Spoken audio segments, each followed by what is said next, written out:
mi punto de vista, elecciones 2023 está casi, perdido. Casi cancelado. Ya estamos conectados, ¿no, señora Magariño?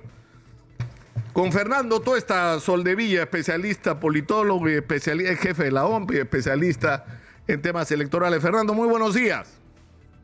¿Qué tal? Buenos días, Nicolás. ¿En qué punto estamos, Fernando? Exactamente. O sea, ¿va a haber adelanto de elecciones? ¿No va a haber? ¿Qué posibilidades reales tenemos? En términos prácticos incluso, ¿no? A ver, en términos prácticos, sí se puede hacer elecciones incluso este año, en términos logísticos, administrativos, eso es posible. En términos políticos estamos en un punto muerto. Puede que no exista adelanto de elecciones por una razón muy sencilla, porque lo que tenemos son políticos que no adhieren de alguna manera a organizaciones de manera más consistente. Solo por decir un dato, para los que escuchan tu programa, cerca de 40 congresistas dejaron sus bancadas desde el 28 de julio del 2021. Entonces no hay una adhesión a lo que la bancada pueda decidir. Hay bancadas que ya no tienen una relación directa con las organizaciones que postularon. Y por lo tanto lo que puede decir un partido no necesariamente es lo que la bancada decida. O sea, prácticamente el 30% de los congresistas podrían calificarse, como en algún momento se les llamó, tránsfugas, ¿no es cierto? Que entraron por un partido y se fueron a otro, ¿no? O crearon otro. En realidad, Nicolás, el término transfugismo era un fenómeno que estaba acotado a un grupo relativamente pequeño. Ahora el fenómeno es de los quienes se quedan, ¿no? En una organización por mucho tiempo. Eso es casi al revés, ¿no? Ahora la fluidez de los parlamentarios, los políticos en general, es muy alta y por tanto sus adhesiones bajan. Si las adhesiones son bajas, entonces ahí tienes un primer problema. En primer lugar, no hay cohesión al interior de las organizaciones. En segundo lugar, estos congresistas ya no responden, por lo tanto, a intereses más colectivos, sino intereses meramente particulares. En tercer lugar, no hay incentivos para que ellos se vayan. Vale decir, no hay reelección, no hay compensación económica que ellos puedan decir, bueno, acá en adelante ya no perderé como yo lo tenía pensado. Y por otro lado, ellos pierden estatus, poder, relaciones, en algunos casos lobbies, desde mercantilistas hasta los grupos mafiosos. Entonces, ¿qué les obliga a ellos a votar por adelante de elecciones? ¿El bien común? Eso no existe. No existe, me refiero a muchos. Pero no existe para ellos. Claro, no existe. Para ellos no existe. Claro, pero podemos detenernos acá un momento. Cuando hubo el adelanto de elecciones al final del gobierno de Fujimori, uno de los acuerdos que se tomó fue compensar económicamente a los congresistas. Sí, ¿No es verdad? Eso ocurrió. Sí, pero o sea, el lucro cesante se le dio. O sea, ahora te puede parecer indignante, pero era salida práctica, digamos, para sacárnoslo de encima, ¿no? Además, ese congreso duró exactamente un año, ¿eh? Entre lo que juramentaron y dejaron el cargo fue un año. Hubo una compensación que, claro, no fue un asunto de noticia pública, pero por otro lado también es cierto que la diferencia es que tenía que haber elecciones sí o sí porque ya estaban convocadas y porque el presidente se había fugado. Y por lo tanto, por la propia Constitución, el presidente del Congreso, en aquel entonces era Valentín Paniagua, no podía quedarse, digamos, hasta cumplir el mandato. Eso había una obligación. Acá, los congresistas, en realidad, pueden decidir o no adelanto, atraso o de ninguna manera elecciones. Y entonces, ¿qué los ha obligado a discutir? A que nosotros discutamos.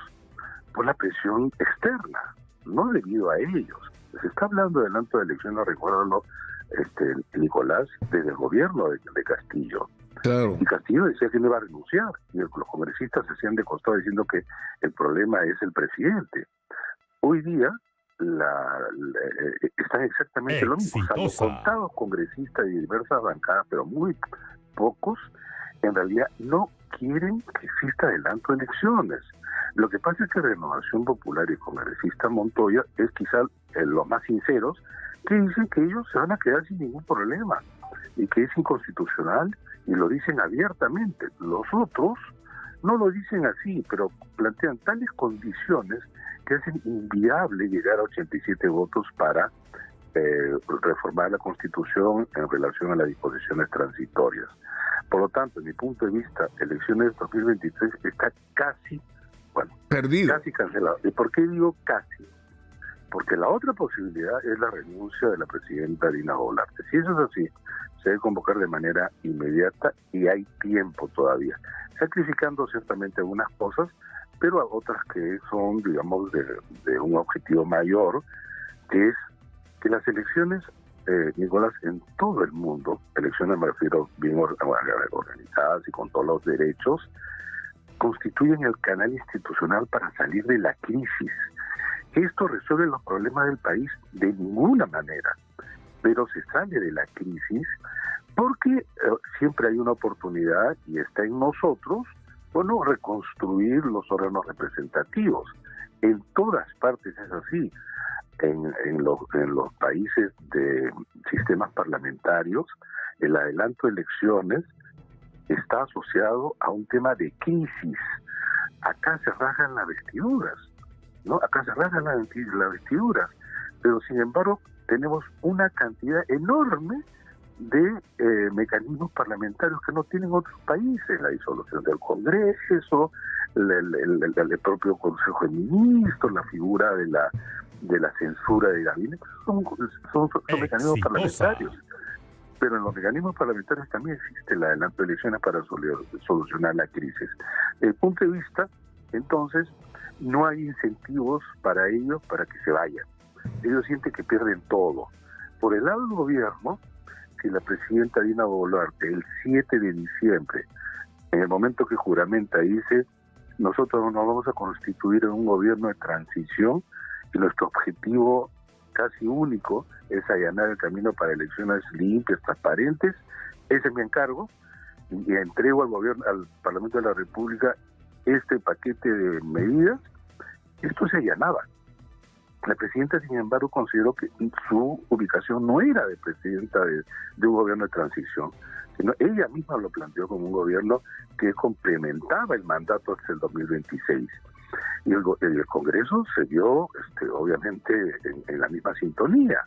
¿Cuándo ella cambia? En el momento en que hay convulsión social, porque lo que abrió la renuncia de Castillo es un boquete en donde se ha desbordado todo, ¿no? Indudablemente de manera violenta y con los costos lamentables de cerca de 50 peruanos muertos. Ahora, estamos en el punto en que terminó la legislatura sin aprobar el adelanto de elecciones. Pero para adelantar las elecciones para el 2023 necesitas 2 legislaturas. O sea, en realidad, la posibilidad es que desde el Congreso se pueda lograr un adelanto de elecciones, prácticamente está cerrado. Lo único que quedaría, como tú dices, es la renuncia de Dina Boluarte, que obliga al Congreso a convocar elecciones inmediatas. No obliga al Congreso no convoca. Lo que pasa es que ante su renuncia, el presidente del Congreso asume la presidencia de la República y inmediatamente el presidente convoca elecciones. ¡Exitosa! No es el Congreso, es el presidente de la República que ante la situación, por sucesión constitucional que le corresponde, convoca elecciones. Y de manera inmediata, no después vamos a ver si es abril del 24, no, inmediato no es 23, inmediato nunca va a ser el 24, estamos en febrero del 23. ¿Eso es posible logística, administrativamente? Sí, con algunos costos, sí, pero repito, esa es la salida de la crisis. Cuando la Constitución te dice entonces que asume el presidente del Congreso como presidente y convoca, está justamente utilizando la figura constitucional para salir de la crisis. Mientras eso no suceda, esto está en manos del Congreso, que tiene que, como ya sabemos, se lo he repetido muchas veces, incorporar una disposición transitoria. Se ha cancelado el viernes ya la legislatura que debió terminar el 15 de diciembre con varias prórrogas, cuyo propósito era básicamente adelanto de elecciones. Y se han tomado más de 2 meses los congresistas para decidir nada. Y lo peor de todo, porque no solamente está en una realidad paralela, sino tremendamente desconectados, ya casi sin pudor, que entra a una semana de representación. O sea, una situación de crisis de esa naturaleza. Y es la segunda semana de representación en estos 2 meses, y un poco más, desde la renuncia, desde la asunción de este gobierno, y obviamente desde el intento fallido del golpe de Estado de Pedro Castillo. Más de 2 meses, como tú dices, una segunda semana de representación. ¿Y sabes por qué? ¿Y por qué lo hacen, te digo, sin pudor? Porque ellos no pierden todo, y ahora pueden decir cualquier cosa, porque saben incluso que en adelante elecciones no hay reelección, y por lo tanto no se juegan ellos más, que al contrario. Claro, la opción para ellos, más allá del chamullo, como se dice, político, o sea, porque con la mano en la frente, si no me das la constituyente, el referéndum, yo no... Mentira, lo que quieres es quedarte, déjate de hipocresía. Todo. No es cierto. Saben que no se va a aprobar. Mira, además hay un tema que hay que agregar. De los primeros 9 bancadas iniciales del 28 de julio de 2021, hoy día hay 13, de los cuales se han movido 40 cerca de 40 parlamentarios. Negociar entre todos es muy difícil. Fernando, te voy a pedir un favor. Te voy a pedir un favor. Sí. Tenemos que ir a la pausa porque hay una serie de interrogantes que yo creo que son importantes de resolver. Es decir, estamos claros que este mes está en manos de la presidenta la posibilidad de que las elecciones se hagan en el 2023, pero serían elecciones solo para presidente, como dicen algunos, porque la Constitución dice elecciones, pero no precisa qué. Y en segundo lugar, ¿sería para completar el mandato o sería por 5 años? Por favor, regresemos con las respuestas a estas interrogantes, si fueras tan amable. Fernando Tueste está con nosotros, con él volvemos. Estamos conectados con el especialista en temas electorales y es jefe de la OMPE, Fernando Tuesta Soldevilla. Y tenía 2 interrogantes bien puntuales. En las discusiones, en las entrevistas y en el debate parlamentario se ha dicho ya, si se adelantan las elecciones por la renuncia de Dina Boluarte, lo que dice la Constitución es que el presidente, que sería el presidente del Congreso asumiendo funciones de presidente de la República, está obligado a convocar elecciones. Y no dice nada más, Fernando. No dice generales, no dice presidenciales. Entonces hay quienes se han prendido de esa carencia, digamos, otra más de nuestra Constitución del 93, para decir serían solo para presidente. En ninguna parte dice que se está recortando el mandato congresal.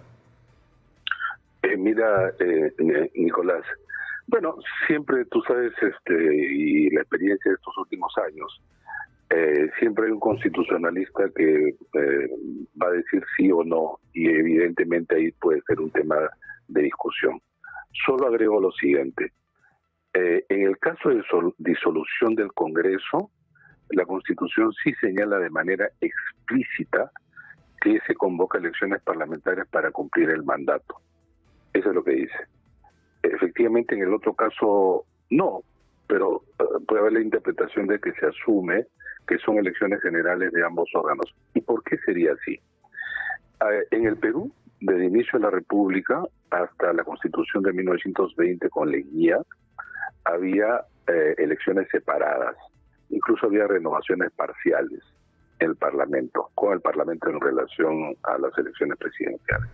A partir de ese momento, de 1920 en adelante, las elecciones son generales en el sentido que los 2 órganos se eligen en una misma votación, pero que además se relacionan durante todo el tiempo entre ellos, porque existe justamente estas relaciones ejecutivo-legislativo, es como mirarse en el espejo.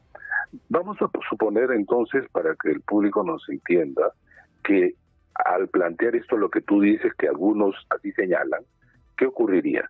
Imaginemos que las elecciones son ahora en el 2023 y se elige solo presidente, que sería hasta el 2028.